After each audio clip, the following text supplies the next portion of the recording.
방역당국이 추석 전까지 1차 접종률을 70%까지 달성하겠다고 계획하면서 18세에서 49세 이하를 대상으로 한 백신 접종의 속도를 높이고 있습니다. 최근 7주 사이에 나온 확진자 가운데 절반이 20대에서 40대인 만큼 감염 확산도 억제할 수 있을지 주목됩니다. 예방접종 현장에 취재기자 나가 있습니다. 박희재 기자.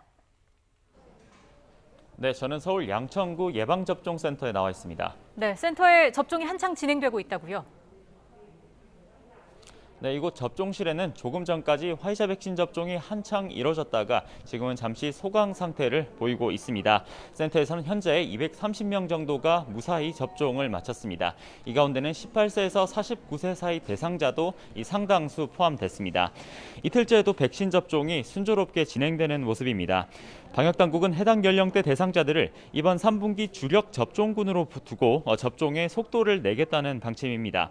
최근 7주 사이에 나온 확진자 가운데 절반 이상이 20대에서 40대 사이에서 많이 나왔기 때문인데요. 이 때문에 추석 이후에 예약자 일부도 물량에 여유가 있다면 추석 전으로 앞당겨 접종할 수 있도록 했습니다. 다만 방역당국 의지만큼 예약률은 못 미치고 있는데요. 18세에서 49세 사이 백신 예약률은 어제 0시 기준으로 67.2%입니다. 다만 10부제 예약에 추가 예약도 진행하는 만큼 예약률은 조금 더 늘어날 것으로 보입니다. 네, 박희재 기자, 수도권의 주요 감염 상황도 정리해 주시죠.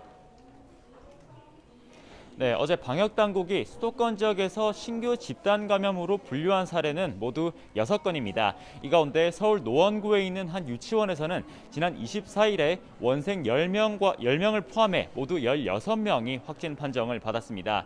이 원생들이 실내에서 놀이 활동을 하다가 거리두기가 지켜지지 않은 것으로 조사가 됐습니다. 서울 은평구에 있는 한 마트에서는 직원 13명과 손님 7명을 비롯해 모두 28명이 확진됐습니다.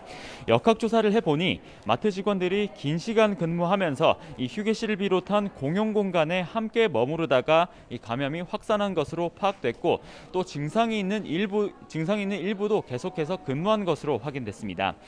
관악구에 있는 식당에서는 지난 21일에 직원 1명이 확진되면서 모두 24명이 감염됐습니다. 이외에도 경기 가평에 있는 기숙학원에서 14명, 광명시 교회에서 10명, 인천 미추홀구에 있는 노래방에서 9명이 확진돼 새 집단 감염 사례가 됐습니다. 기존 주요 감염 사례 중에서는 경기 용인시 식당에서 4명이 늘어 모두 30명이, 서울 관악구 실내 체육시설에서는 5명이 늘어 모두 18명이 각각 누적 확진됐습니다. 지금까지 서울 양천구 예방접종센터에서 YTN 박희재입니다.